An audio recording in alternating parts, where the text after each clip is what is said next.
हमको आप। How long will it take for rupees 2,500 invested at the rate of 8% per annum simple interest to amount 3,100? तो अगर आप पूछ रहा है कि how long will it take, तो क्या पूछ रहा है सर आपका? Time. टाइम पूछ रहा है। तो मतलब इसका मतलब क्या है सर आपका? टाइम मतलब क्या है सर आपका? नोन नहीं है। और टाइम अगर मतलब क्या है सर आपका? नोन नहीं है, तो मतलब क्या है सर आपका? टाइम को लिए टी, तो सर बोलेंगे इस तरह प्रॉब्लम दोनों कर चुके हैं। लेकिन देखते हैं हम लोग इस तरह का प्रॉब्लम कर चुके हैं कि नहीं कर चुके हैं। ठीक है ना? क्या लिखा है सर आपका? How long will it take for rupees 2,500। So if 2,500 is becoming मतलब क्या सर आपका? 3,100, देन 2,500 मतलब क्या? प्रिंसिपल। हम आपको बोल रहे हैं कि इस तरह का सम लोग नहीं किए हैं, इससे बहुत क्लोज सम किए हैं। Invested at the rate of मतलब क्या सर आपका? 8% per annum, but more is given, rate is given ना। तो रेट मतलब क्या है सर आपका?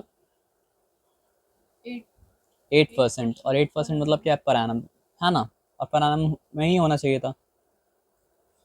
टू अमाउंट टू मतलब क्या है सर आपका? 3,100। कभी कभी हम लोग को दिमाग स्विच ऑफ हो जाता है, करना नहीं चाहिए। अगर प्रिंसिपल ये है तो आपको लगता है कि सिंपल इंटरेस्ट उससे ज़्यादा होगा? हो सकता है कभी कभी अनयूजुअल केस में।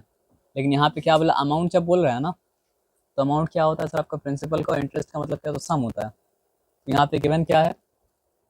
अमाउंट गिवन है। सिंपल इंटरेस्ट गिवन मतलब क्या सर आपका? नहीं है। अब तो आप फंस गए, आप क्या करेंगे बताइए? क्योंकि टाइम निकालने के लिए क्या चाहिए था हमको?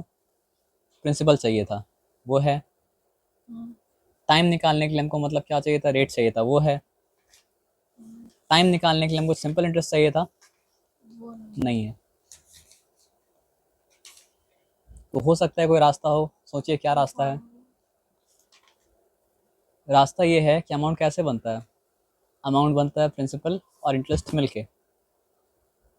तो अगर आप अमाउंट में से प्रिंसिपल को माइनस कर दे तो बनता क्या? बचता क्या? इंटरेस्ट। ये रास्ता, और कोई रास्ता मतलब क्या सर आपका? नहीं है। अब बताइए, इससे पहले ये सम किए हैं? नहीं किए। तो every example is of different kind, है ना? तो यहाँ पे जो चाहिए था टाइम निकालने के लिए वो अवेलेबल नहीं था, लेकिन उसको निकालने का मतलब क्या था? रास्ता था। तो जो वो रास्ते को पहचान पाएगा वो सम कर पाएगा, जो रास्ता को नहीं पहचान पाएगा वो सम मतलब क्या सर आपका? नहीं कर पाएगा, है ना? As simple as that. तो इंटरेस्ट इक्वल्स टू क्या हो जाएगा सर आपका? Amount minus principal. तो इंटरेस्ट इक्वल्स टू क्या हो जाएगा सर आपको? ₹3,100 माइनस मतलब क्या सर आपका? 2,500, विच इज इक्वल्स टू क्या सर आपको? रुपीज़ मतलब क्या सर आपका? 600। अब ये सम बन गया पहले वाली सम की तरह, लेकिन अब से पहले पहले वाले सम की तरह मतलब क्या था? नहीं था। आया बात समझ में ना? तो इसलिए सिमिलर चीज़ को सेम समझ लीजिएगा, तो फिर भ्रम में रहिएगा। तो सिमिलर चीज़ सिमिलर तो है, लेकिन सेम मतलब क्या सर आपका? नहीं है। और उसका फ़र्क को मतलब क्या सर आपका? समझना पड़ेगा, तभी आप आगे बढ़ पाइएगा। आइए, अब तो हम लोग काम कर सकते हैं। तो हम तो एक ही फॉर्मूला याद किए हैं सर, हमको तो एक से ज़्यादा फॉर्मूला याद है नहीं। तो सिंपल इंटरेस्ट याद नहीं है, लेकिन चाहे तो हम लिख सकते हैं कि टाइम इक्वल्स टू मतलब क्या सर आपका? सिंपल इंटरेस्ट इंटू 100 अपॉन मतलब क्या सर आपका? P into R. आप बोलेंगे सर याद नहीं तो कैसे लिखें? लॉजिकली लिखें, लेकिन वो छोड़ दीजिए, फिर भी हमको इस्तेमाल का दिल नहीं करता है। Simple interest equals to principal into rate, principal into rate into time by मतलब क्या सर आपका? 100। तो what is the value of simple interest? इतना मेहनत करके निकाले तो लिखेंगे ना सर। P 2,500, रेट 8, टाइम, यही तो निकालना है।